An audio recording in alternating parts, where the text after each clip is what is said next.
Welcome to Novara Live. Coming up tonight, Labour's Epstein scandal rages on, with MPs now openly calling for Starmer to resign. And we speak to Ukrainian playwright Olga Braga about her new play Donbass. Epstein's bizarre emails to Hollywood producers detail the late financier's fascination with eugenics.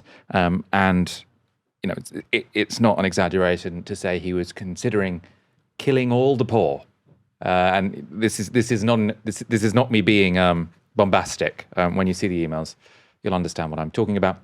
And Elon Musk is back in the headlines, as you can imagine, for all the wrong reasons. I'm Michael Walker. I'm joined by Stephen Methven. Welcome to the show. Thank you very much, Michael. What a week. What a week. Lots to talk about. Lots of you tuning in fact.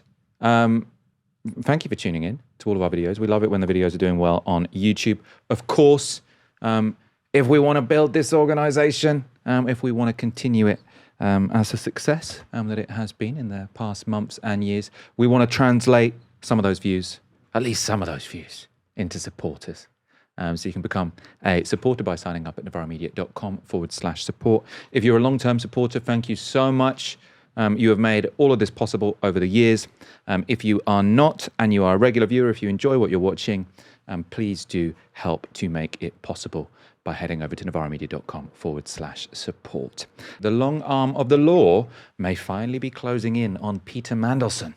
Today, the Metropolitan Police have begun searches of two of the former US ambassador's homes. At Mandelson's home on Regent's Park in London, two plainclothes officers were photographed entering, with as many as 5 participating in the search. That's according to The Sun. A search also took place at his second home, a farmhouse in the Pewsey Vale. A spokesperson for the Metropolitan Police said this: I can confirm that officers from the Met's Central Specialist Crime Team are in the process of carrying out search warrants at 2 addresses, one in the Wiltshire area and one in the Camden area. The searches are related to an ongoing investigation into misconduct in public office offences involving a 72-year-old man. He has not been arrested and inquiries are ongoing. It's very annoying. He's got both a multi-million-pound home, literally on Regent's Park, and then he's also got a country manor. You know, you can see how, if you live in sort of like, actually he did used to live in a penthouse on Trafalgar Square, right? So if you've got a penthouse on Trafalgar Square, and see, I've got my city address, then I've got my country address where, I can see the greenery. You live on Regent's Park. You've got a mansion on Regent's Park. You don't need another home in Wiltshire. Anyway, that's somewhat of an aside. I won't get too bitter. As the spokesperson said there, Mandelson is being investigated for misconduct in public office. What does that mean? I've only learnt this week what this crime consists of. It involves a public office holder or someone in a position involving high public trust doing something so awful that it amounts to an abuse of the public's trust. Now, lots of bells ringing there. I feel like all of those were ticked. Mandelson was clearly business secretary at the time, so he was clearly a public office holder when he was forwarding sensitive information to Epstein. To be found guilty, prosecutors would also need to prove it was not done due to neglect, so it wasn't accidentally clicking forward, but rather active misconduct.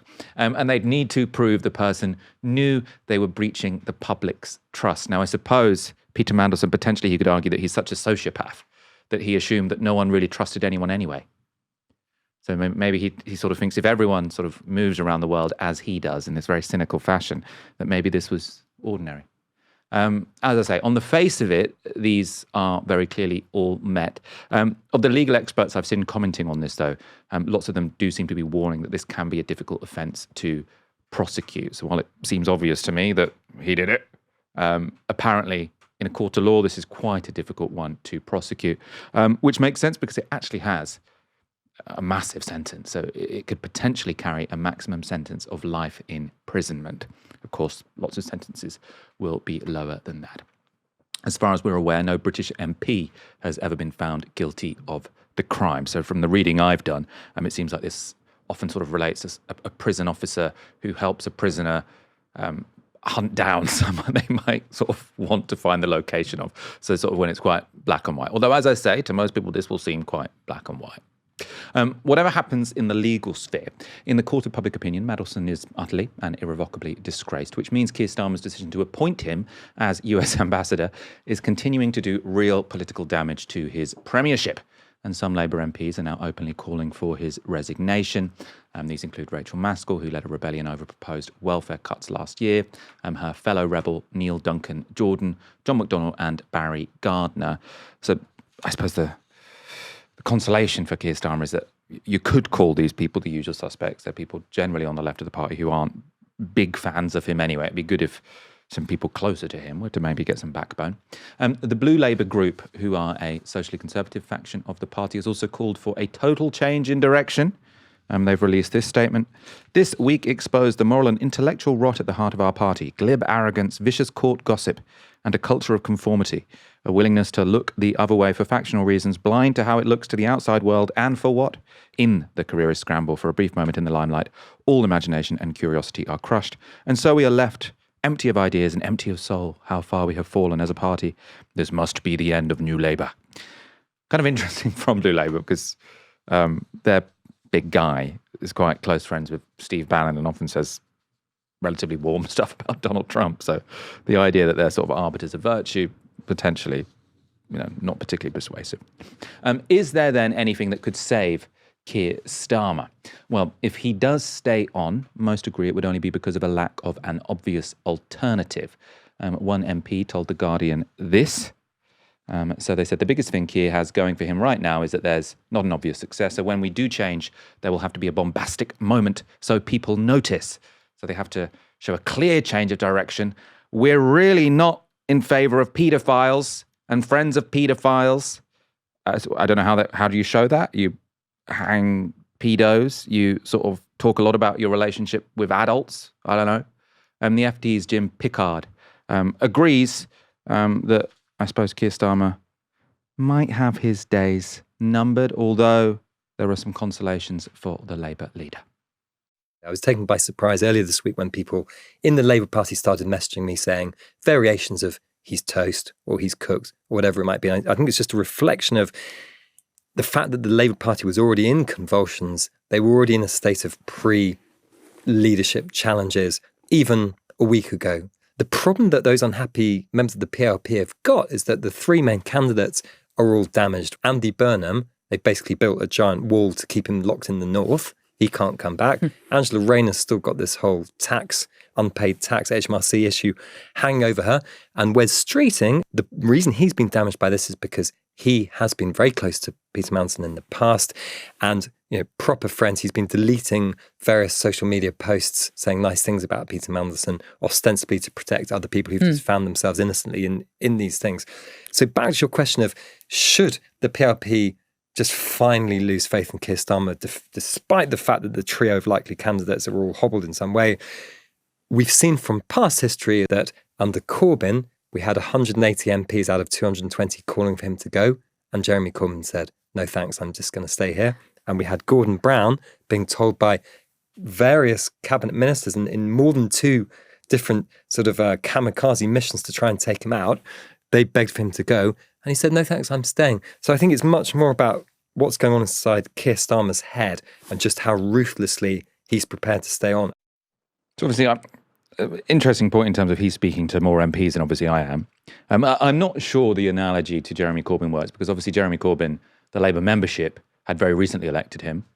He was basically carrying out the mandate of the membership and the membership still really liked him, which isn't necessarily the case with Keir Starmer, as we will go on to see, although the situation not as dire among the membership as I had expected. So yeah, Corbyn, he could appeal to a mandate to stay on. I suppose Keir Starmer can appeal to a mandate that he won a general election, but voters in that general election now hate him. In any case, I suppose moving on to who could replace him, tax issues aside, many in the Parliamentary Labour Party appear to be falling behind Angela Rayner in Wednesday's Commons debate about the release of any documents related to Mandelson's appointment as US ambassador. It was Rayner who led the charge, and when it came to taking control away from number 10, she won that debate. Parliament's Intelligence and Security Committee will now decide which of the almost 100,000 documents relating to Mandelson will be held back over national security concerns. And the documents which are released, so the ones that aren't deemed to damage national security, could cause real headaches for some of Angela Rayner's rivals. This is from the BBC today. So they report the so-called Mandelson files that the government must release go much wider than just that around his appointment. They include all electronic communication, so WhatsApp messages, emails between Mandelson and government ministers, officials and special advisors during his time as ambassador. This is a huge amount of information. It has the potential to be embarrassing for people in government previously close to Mandelson, including the health secretary and possible successor to Starmer, Wes Streeting. All of that information is likely to take several months to discover and eventually publish.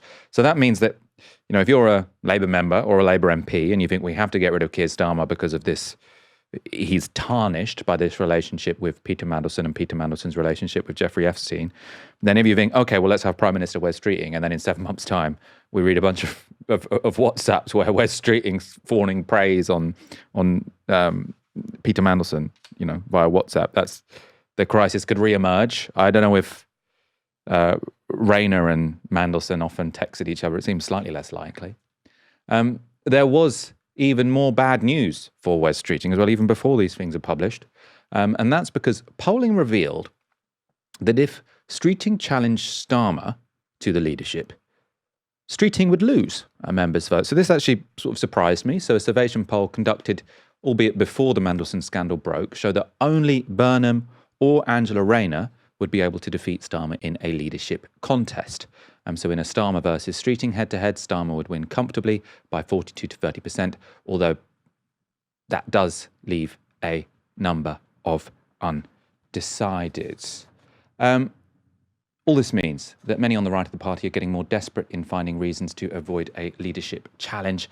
And the Telegraph reports that the Prime Minister's supporters are warning potential rebels that a Rayner coup would trigger a general election. So they've said her left-wing agenda would require a new mandate. Now, this is bonkers. Like the idea, you couldn't possibly have Angela Rayner as leader because then the Labour Party, which has a massive majority, would have to have a new general election because some people who voted in that general election might think that Angela Rayner wanting to implement the workers' rights bill that was in the manifesto, or, the manifesto was more left-wing than what Keir Starmer is doing. Angela Rayner is a pretty moderate candidate. So the idea that having someone who's a little bit closer to the trade unions means you have to have a whole new general election. This is cope of the highest order. If this is the only way they're sort of seeking to defend Keir Starmer, if this is all they've got, and again, by the way, this is not necessarily just people seeking to defend Keir Starmer, but people who've decided that if he goes, he'll only be replaced by someone more left-wing, so it's better to keep the damaged goods than get some left-wing goods. This is completely pathetic. I don't think anyone is buying that.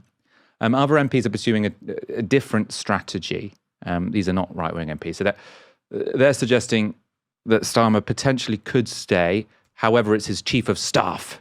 And of course, former Mandelson protege who would have to leave. That's Morgan McSweeney. And this was MP Carl Turner on Talk Radio. Well, he's in massive trouble, isn't he? It's a crisis point.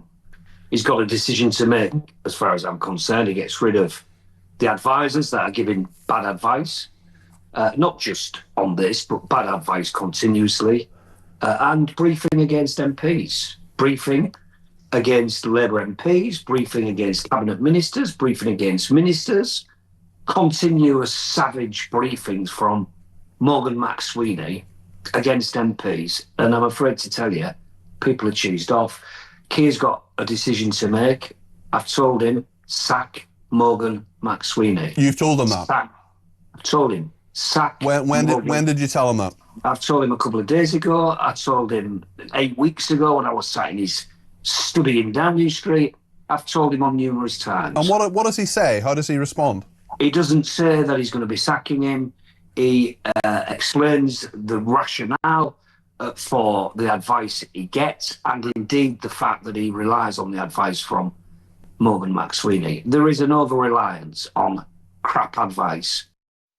Now, with all due respect to Carl Turner, I think that's a cop-out, right? I mean, while he was speaking there, the B-roll next to him was showing Keir Starmer walking down a corridor with Peter Mandelson, super chummy with each other, right? It's what the public are angry about isn't more, the public haven't heard of Morgan McSweeney. The public are angry that the Prime Minister, who told us that he was all about propriety and being upstanding, picked someone he knew was friends with a paedophile financier to be US ambassador, right? You can't say, oh, I was advised by my advisor who got it wrong. Like, it was in all the newspapers. Everyone in the country knew that Peter Mandelson had been friends with a convicted paedophile, and you still thought it was a good idea for him to become US ambassador. You can't then say, oh, I was given bad advice. It's the same thing when he's saying Mandelson lied to me. It just shows that you're an idiot. You're a terrible judge of character. Whether or not you can't outsource judgment of character to your advisor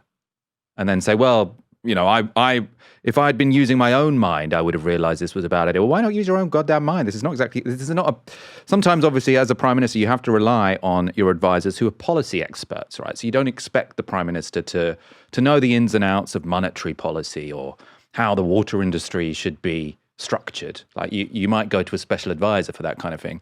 But whether or not you should hire the guy who's friends with the paedophile to your most important diplomatic post, that's not specialist knowledge. Right? That's just having the most basic level of principles. Right? You shouldn't be getting advice for that. That's a moral judgment that he should be capable of making. He was capable of making, but he didn't make it. Right? Appearing on Sky, Labour grandee Harriet Harman had this advice for Keir Starmer. Firstly, he's got to stop blaming Mandelson and saying he lied to me, because actually he should never have been considering him in the first place. And to say he lied to me makes it look weak and naive and gullible. So it's just completely the wrong thing. He should be reflecting on why he made that appointment, not angry at the evilness of Peter Mandelson. He should also be thinking about a real reset in number 10, because what you need from your team in number 10 is people who share your values and your principles and who will help you be the best prime minister you can be according to your true self. And clearly that is not what's happened, because the Keir Starmer who was DPP would never have appointed somebody like Peter Mandelson to represent the country.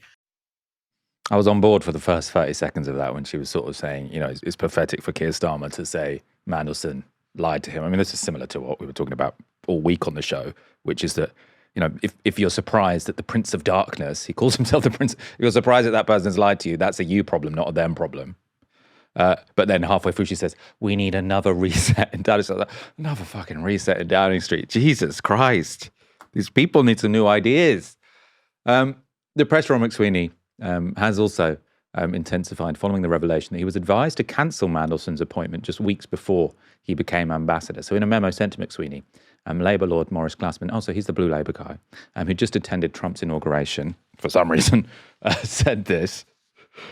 He said, the vast majority of people I met consider our appointment of Peter Mandelson an unnecessary provocation.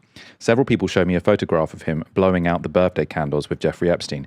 Withdraw Peter Mandelson. He is the wrong man at the wrong time in the wrong place. Now, this is interesting because an explanation which is often put forward is the reason that they chose Peter Mandelson is because they knew that Donald Trump was a kind of venal guy who himself, you know, had a dodgy past and was friends with some very dodgy people and had done some very dodgy things. And so who do you get to sort of communicate and win over this dodgy guy? You get your own dodgy guy, right? So there's an argument put forward that it was an instrumental choice to try and achieve an outcome that I suppose would be best for the country, some kind of trade deal, even if they had to, I suppose, hold their tongue and ignore, you know, his grim history. But what this is suggesting, I mean, obviously this is just one guy, it's a memo from one person, but quite a lot of reporting actually backs this up, which is that it was always a big risk sending him there anyway, which seems to me that this was less about Peter Mandelson's the guy who can get things done, and it was more about, I owe Peter Mandelson. Right, because Morgan McSweeney's career based on sort of support from Peter Mandelson, Keir Starmer's career based on support from Morgan McSweeney, they owed Peter Mandelson, right? I think they sent him to Washington not because he was the only guy who could possibly talk to Donald Trump. Apparently the ambassador at the time was doing pretty well, right? I think they wanted to reward him. They wanted to reward him because he had helped them defeat Jeremy Corbyn. He'd helped them take control of the Labour Party. And who knows, maybe he had some of their secrets up his sleeve as well. This is not a guy who you want to get on the wrong side of. I mean, until now, probably now that the police are investigating him, maybe it's fine to have, you know, to make an enemy of Peter Mandelson. Glassman reported that in response to that memo, someone in Downing Street, though not McSweeney, apparently told him to shut up. And yesterday, a Downing Street spokesperson said that the Prime Minister has complete faith in McSweeney. Some MPs, though, seem unbothered, not to mention a little out of touch. So Luke Akehurst posted this online. I'm not sure Morgan McSweeney should lose much sleep over this small collection of my PLP colleagues, all policy rebels on various issues calling for his departure. The same names repeatedly take the opportunity to share their hot takes with the media. Now, in a sign of just how high temperatures are running among Labour MPs, that tweet by Luke Akehurst sparked a war of words. So it began with this from Carl Turner.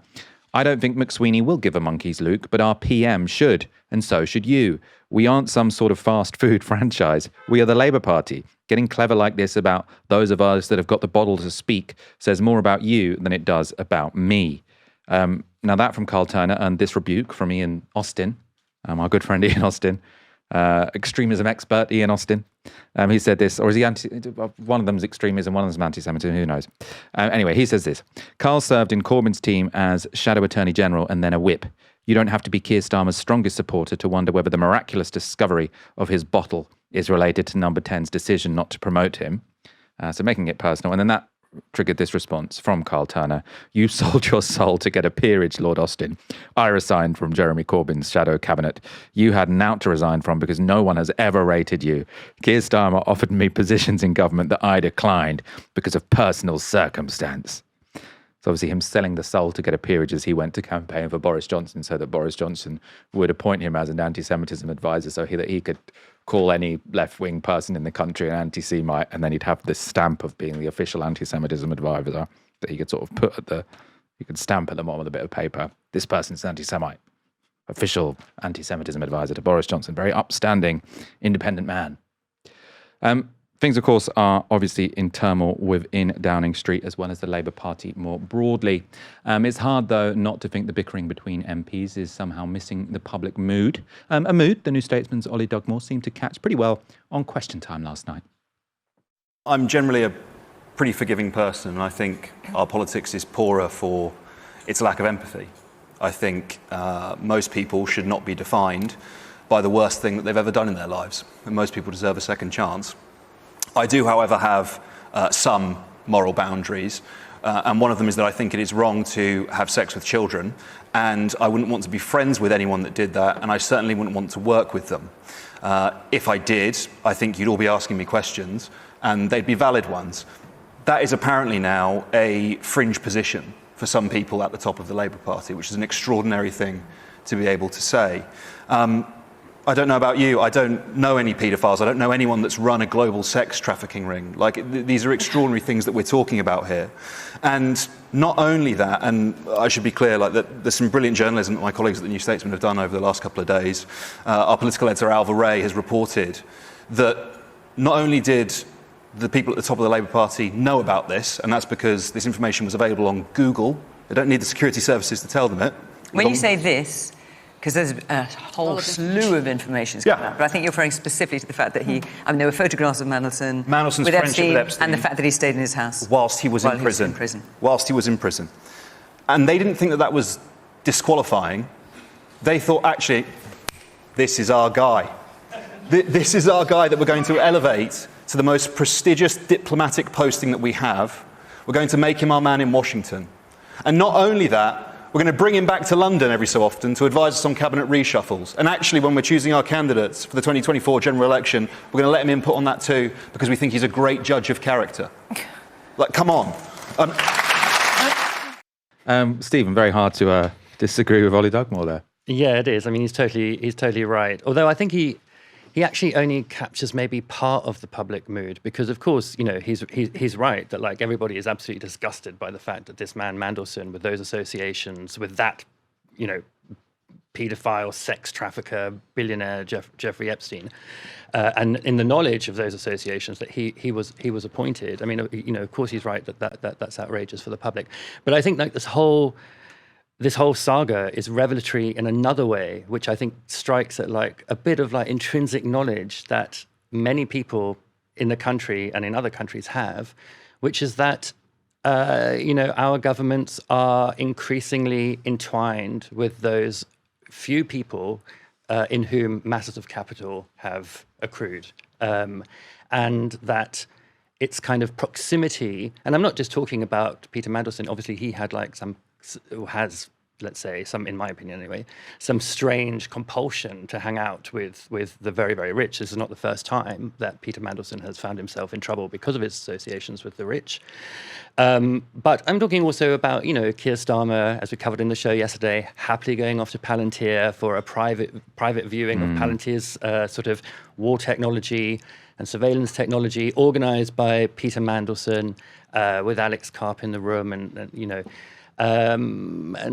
this kind of sense in which actually our governments are increasingly not there to serve us or to think about us, but to, create a kind of economic alteration in the state, which means that those big billionaire players are play a much bigger role politically in our lives than they should. And of course, that proximity to that kind of wealth and power is it's obviously corrupting, right?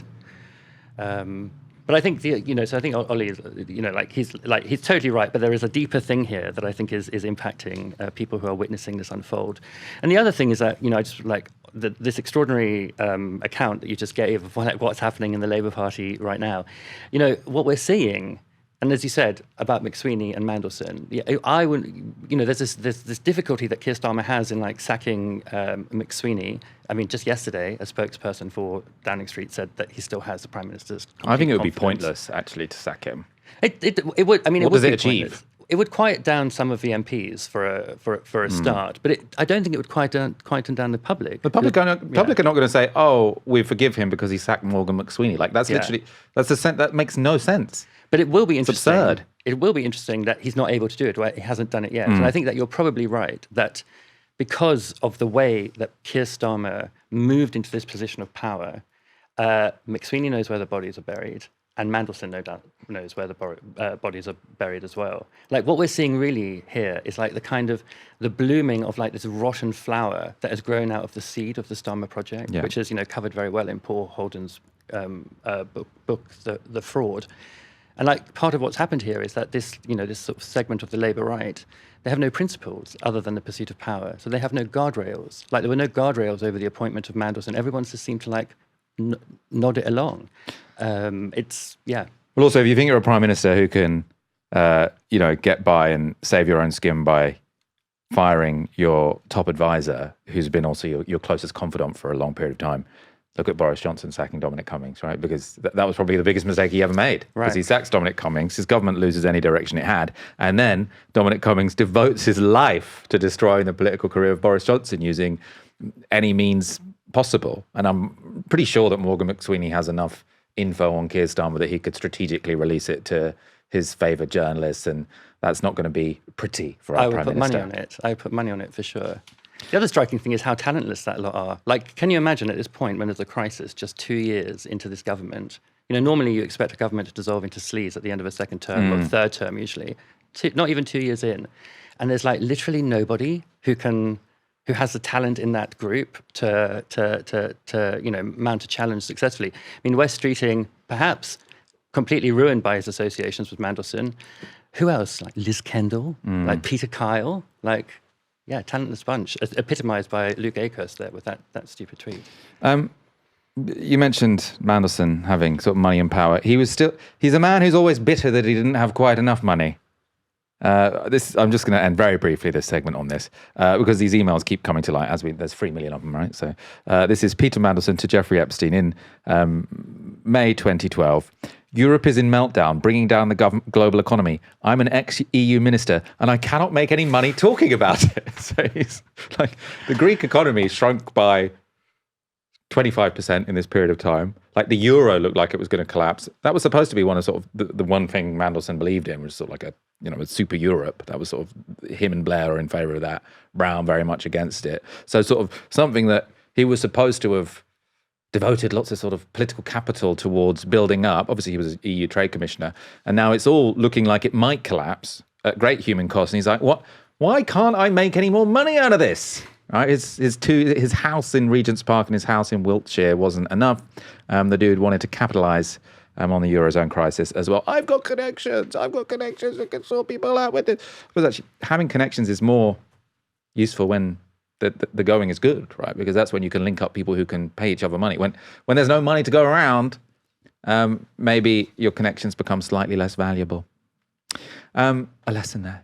Peace talks between Russia and Ukraine this week have ended without any breakthrough, which means there is still no end in sight to that dreadful war. And we've talked about the politics of the war countless times on this show, and in truth, it can sometimes feel like going around in circles. Will there be a deal? Won't there be a deal? For a different approach, I spoke to a Ukrainian playwright about how 3 years of war has impacted the culture of Ukraine. Olga Braga's play Donbass is currently playing at Theatre 503 in London, and she joined me earlier today. Olga Braga, thank you so much for joining us in the studio. Thank you for having me. Your new play, it's called Donbass. Tell me why you decided to put it on. What's it about? It's a play essentially about the human spirit and the resilience of people through dark times, in this case, of course, war. The play itself focuses on a Ukrainian family that's living very close to the front line and the impact of the full-scale invasion on that. We have Sashko. He comes back home from a Russian prison, and his father, Seryoga, is kind of trying to keep him safe.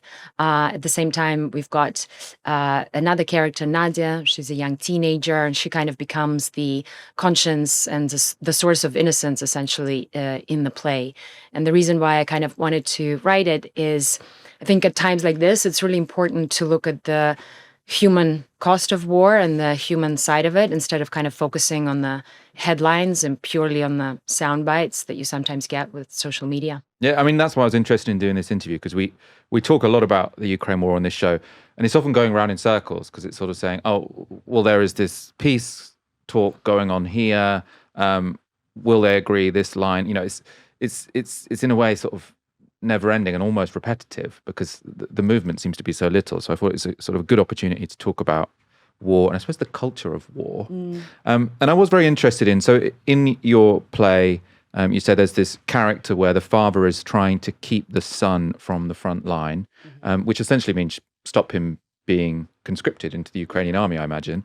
And I mean, to what extent is that just a huge cultural question in Ukraine at the moment? Sort of who volunteers for the army, who tries to avoid joining the army? Is that sort of the biggest question that divides people, I suppose, in Ukraine over the past 3 years? Yeah, and I think you've raised some really interesting points. I'll start with the first one, when you said it kind of goes around and around. And even in the play itself, one of the characters says it's almost like a wound that never heals, in a way. And sometimes if you're facing it, you're creating 1,000 different scenarios of how it could be improved upon, resolved, and so on. And it is very difficult. And yes, you are correct. In the play, we have, of course, you need conflict and drama. And to have that conflict, you need those two opposing viewpoints.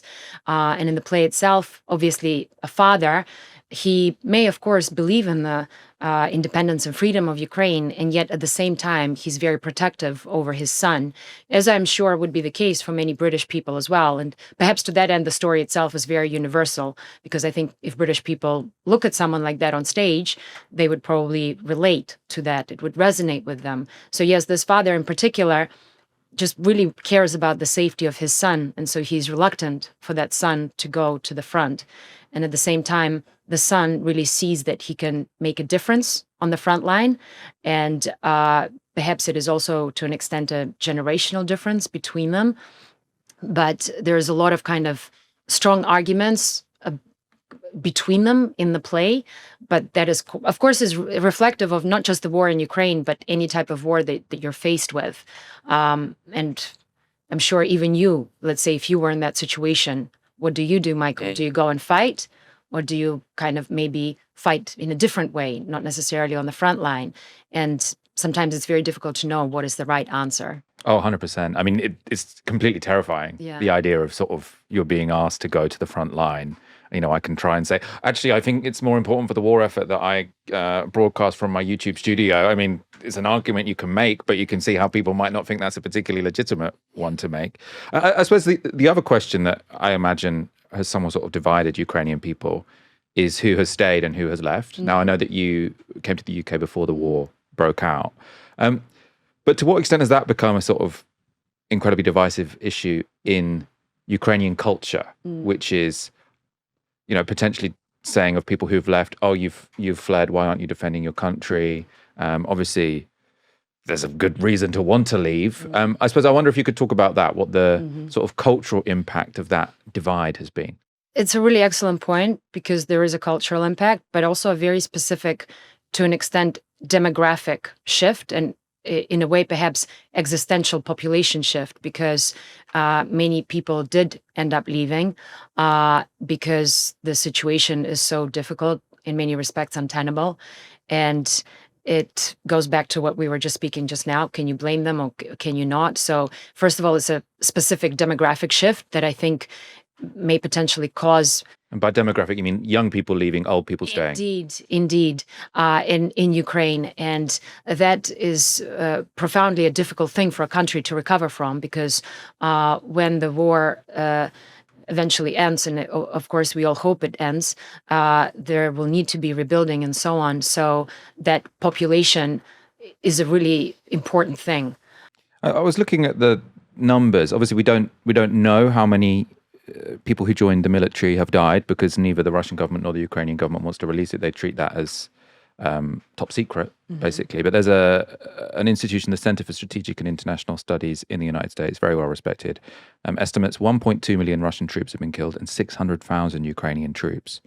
So, often sort of people think in war, it's within the rules of war to kill the opposing military. It's only when civilians get killed that it's an outrage and a tragedy. But this is, 1.8 million people who probably, weren't gagging to go and risk their lives in a war, especially the Ukrainians who were invaded.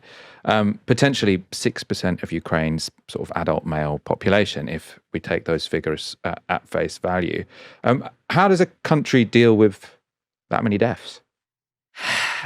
Very important question, very difficult one, because you have to keep in mind it's not just that particular number, but we can extrapolate it to the wider population as a whole. That is perhaps someone's brother, someone's son, someone's father. So it really impacts a whole family unit if that individual is gone. And especially if he was a breadwinner, for example, for that family, it's very difficult. And I think that brings an interesting point about restoration and rebuilding, how that is going to be done from a pragmatic standpoint. Unfortunately, I don't have the answer, but I think it's an important issue that you raise. I suppose to end on a question that, again, you probably won't have the answer to. But in terms of how, your family who are in Ukraine are feeling, is there a sense this war could be over soon? Are people sort of resigned to an endless war? Are, the people you're speaking to, the research you did for this play, does it seem like people are desperate for a peace deal or that people want to fight to the end? Obviously, there isn't a monolithic sort of Ukrainian person who has a unified opinion, but sort of what could you tell me and our audience about where you think sort of Ukrainian culture is at the moment? I think, first of all, again, you raise a really interesting word, not a monolith. Ukraine is not a monolith like most countries, they're not. So there is a plurality of being and a multiplicity of perspectives. But I think that just obviously, of course, and from my family as well, and from other people that I've spoken to in Ukraine, and I think there is a sense of people want to stay hopeful, of course, and at the same time, there is a desire for things not to escalate, but more importantly, for things to be resolved. And there is a sense of urgency because it has caused, to an extent, irreparable harm to the country, and hopefully not irreparable. I shouldn't say that word, but I think there is definitely a strong desire for it to be resolved. Olga Braga, thank you so much for joining us in the studio. Your play's on for the next 3 weeks? It's until the 28th of February, so the whole of February, and it's at Theatre 503. Yeah. Perfect. Thank you so much for joining us. Thank you so much. With 3 million Epstein Files released last week, new exchanges are constantly coming to light. And this might be the most concerning yet. which is a big statement, obviously, when it comes to the Epstein Files. So it's between Epstein and the Hollywood producer Barry Josephson. It's from February 2011, and it starts like this. There are two elements, really, to this email chain. So always, as you always do, you read from bottom to the top. Jeffrey, how old is she now? Best, Barry J. Now, Barry Josephson, as I say, Hollywood producer. 16, says Jeffrey Epstein. Thank you very, very much.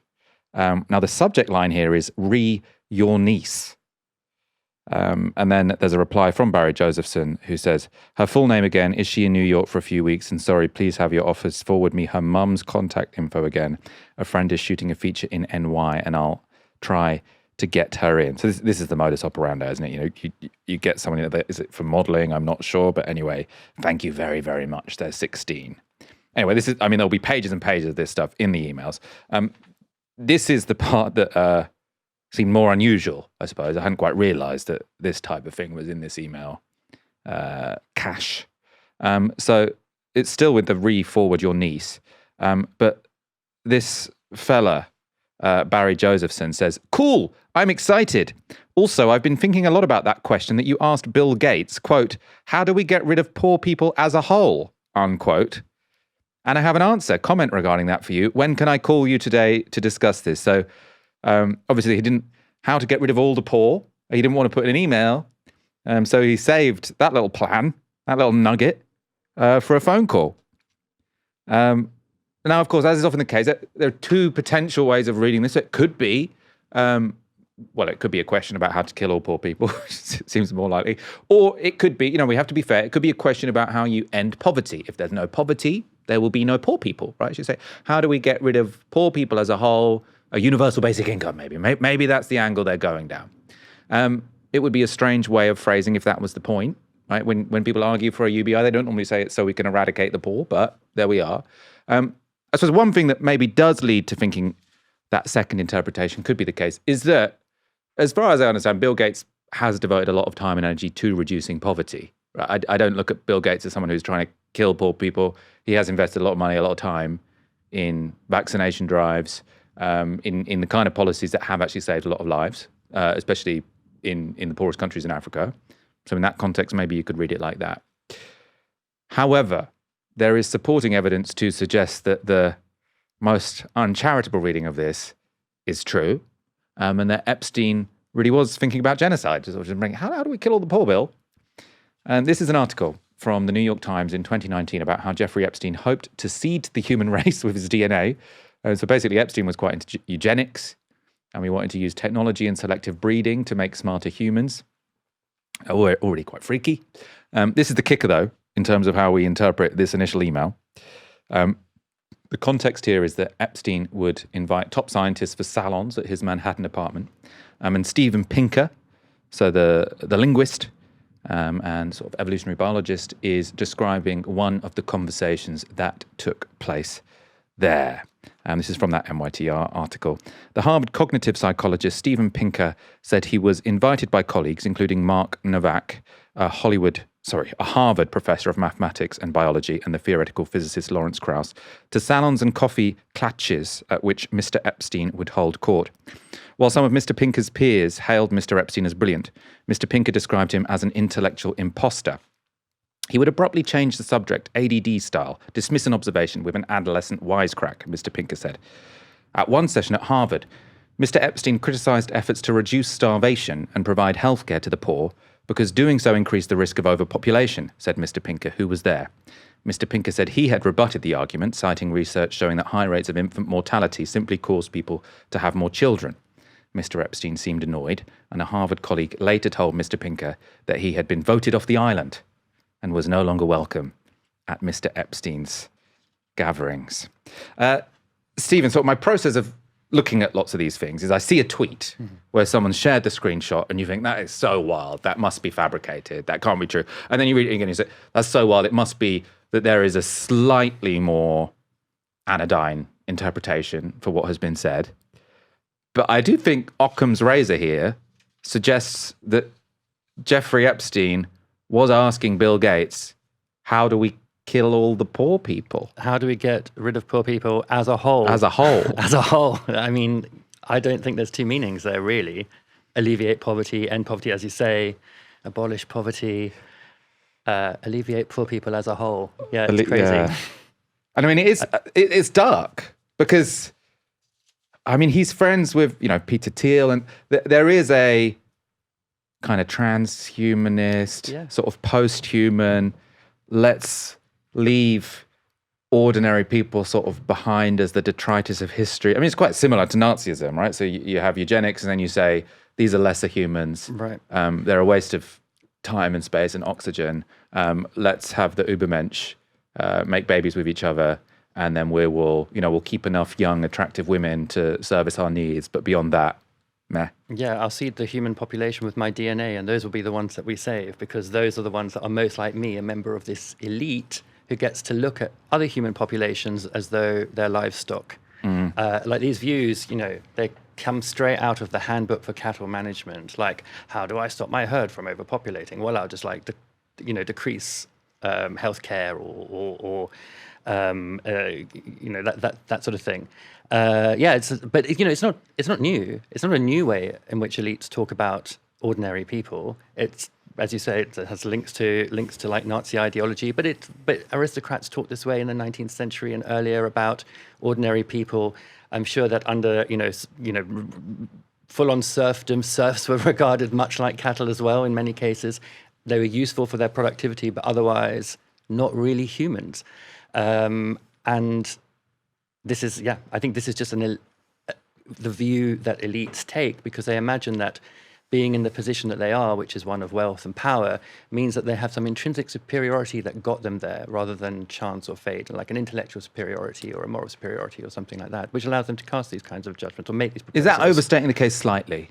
Why? But to say that, because I don't think Mr. Epstein's views, I'm reading, the New York Times always refer to people as Mr. Epstein.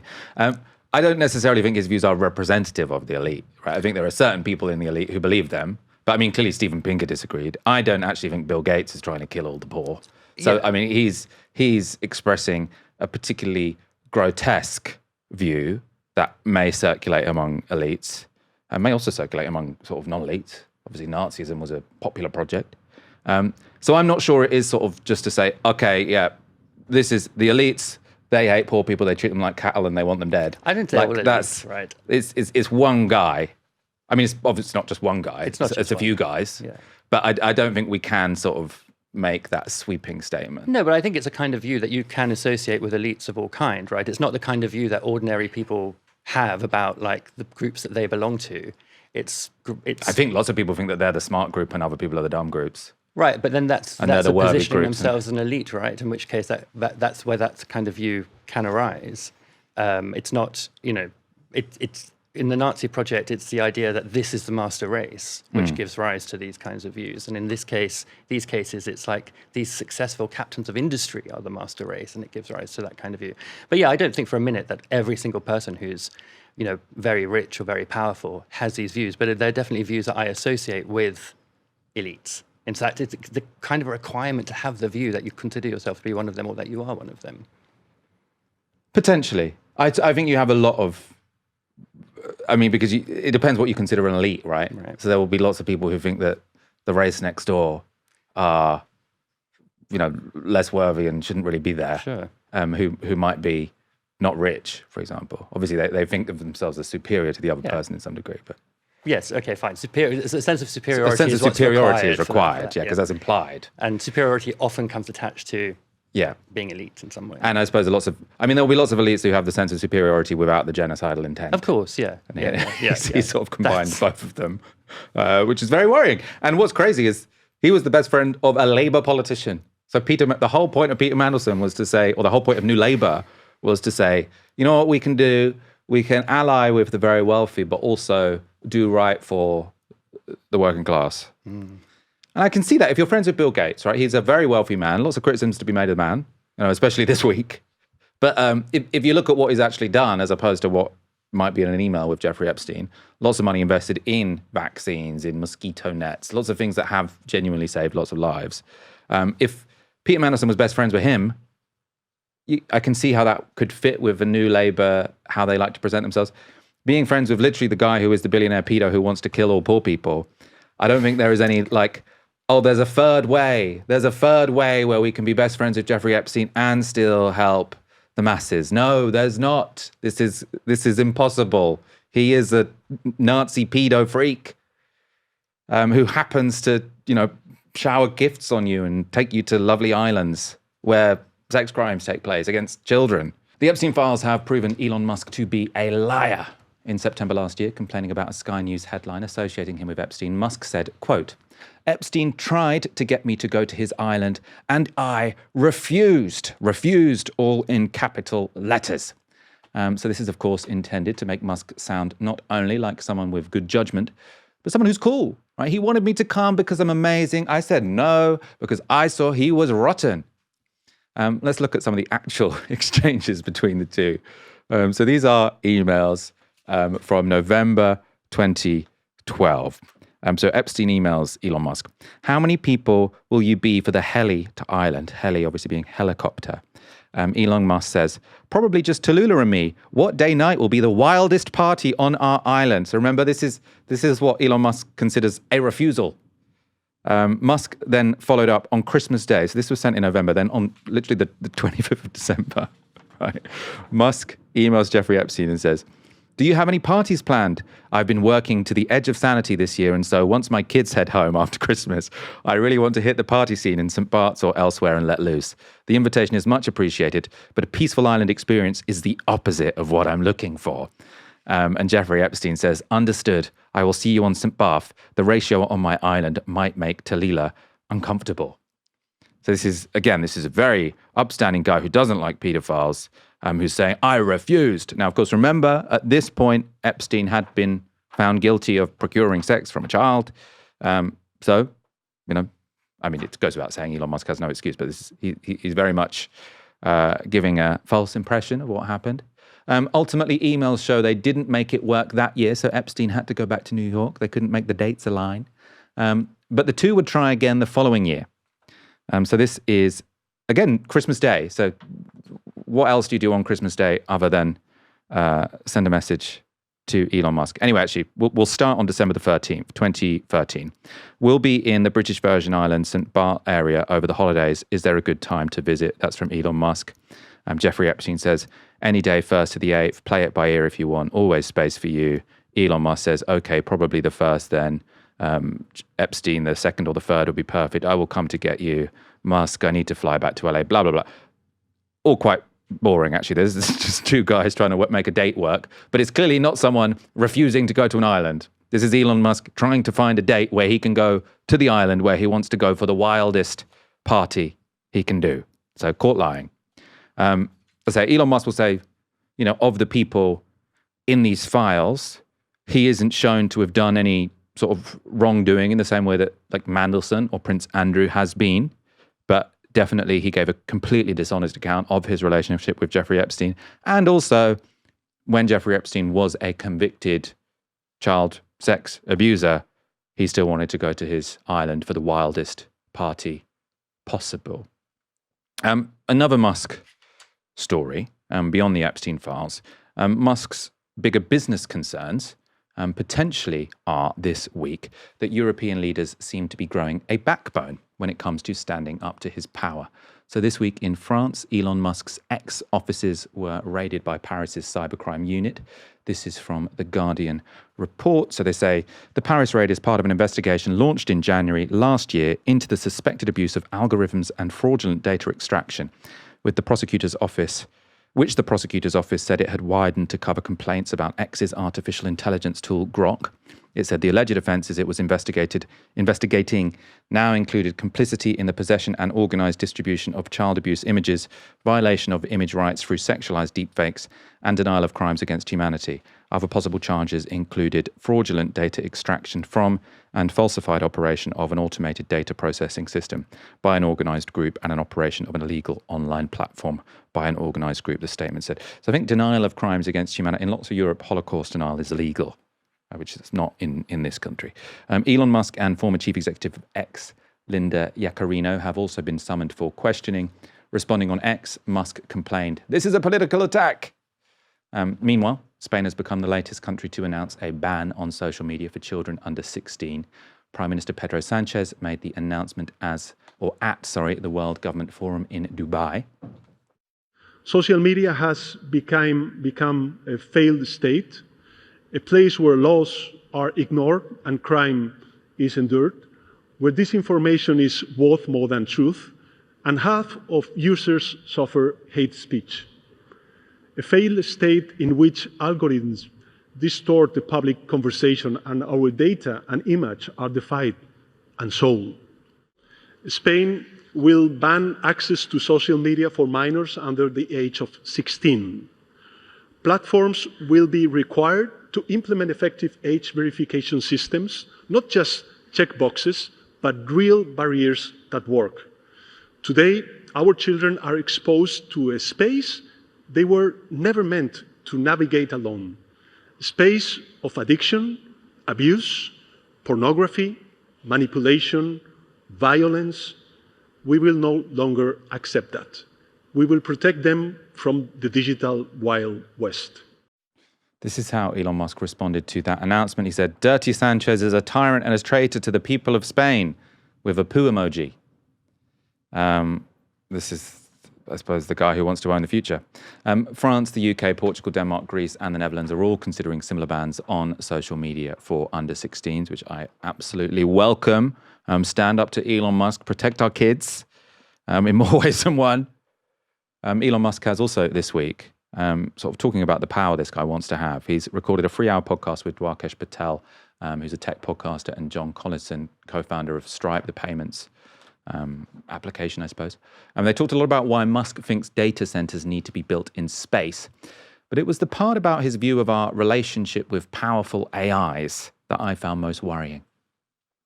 In the long run, I think I don't. It's difficult to imagine that if humans have, say, 1% of the intelligence of the combined intelligence of artificial intelligence, that humans will be in charge of AI. I think what we can do is make sure it has that AI has values that are that cause intelligence to be propagated into the universe. So the reason for XAI's mission is to understand the universe. So now that's actually very important. So you say, well, what things are necessary to understand the universe?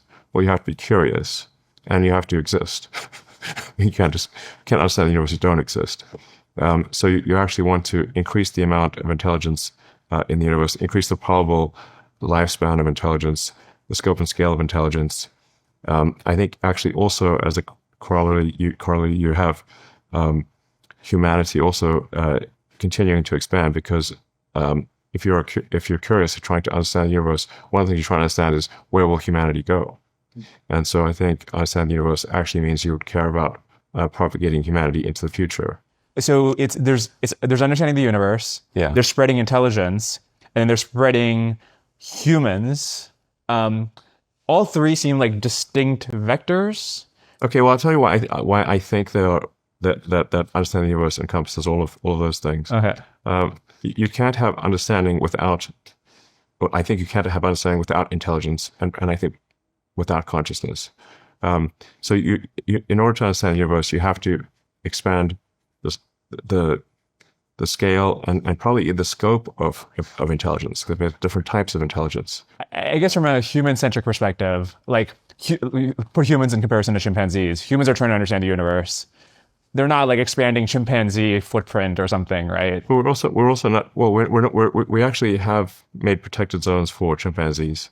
And even though humans could exterminate all chimpanzees, we've chosen not to do so. Stephen, I saw your face when you talked about the chimpanzee. So this is to bring all these stories together, right? You've got Elon Musk, the world's richest man, who lies about his relationship to a convicted paedophile, who begs to go to his island, and then says that actually it was Epstein that did the begging and he did the sort of principled refusal. Then when elected European governments are trying to protect kids from his terrible social media sites, he is posting poo emojis to them.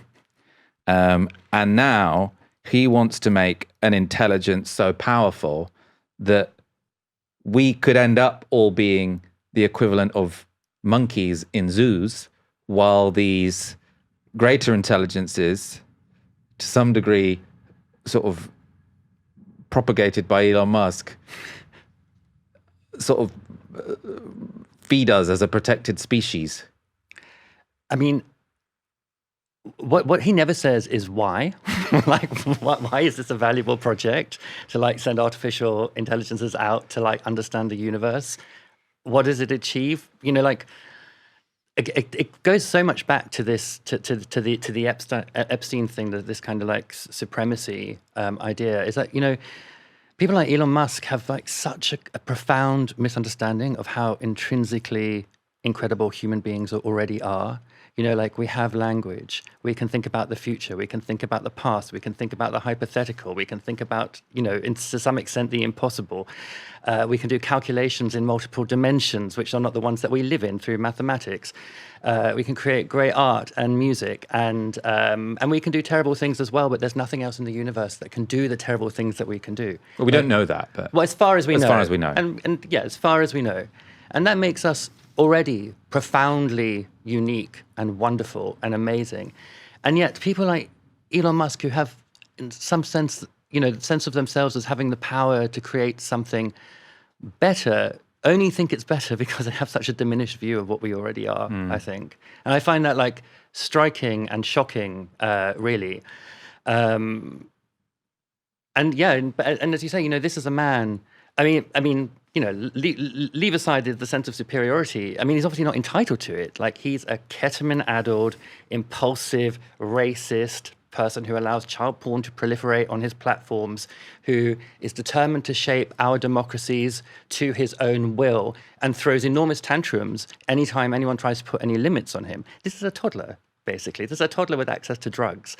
This is not somebody who should be looked to for like divination about the future of humanity. The future of humanity is here with us, not with individuals like Elon Musk. Or at least I hope not. Well, I suppose he's also, because I always, you know, when people say he's dumb, I mean, I think clearly in many ways he's intelligent. People always get angry when I say this, but he's started so many revolutionary companies, revolutionized so many industries. I think if you've, you know, reduced the price of sending rockets into space by 100, and then also sort of advanced electric cars by potentially like a decade or something. The guy is smart, but he is a living, breathing example of why intelligence isn't everything. Yeah. Right? Because he's intelligent, but he's also a psychopath.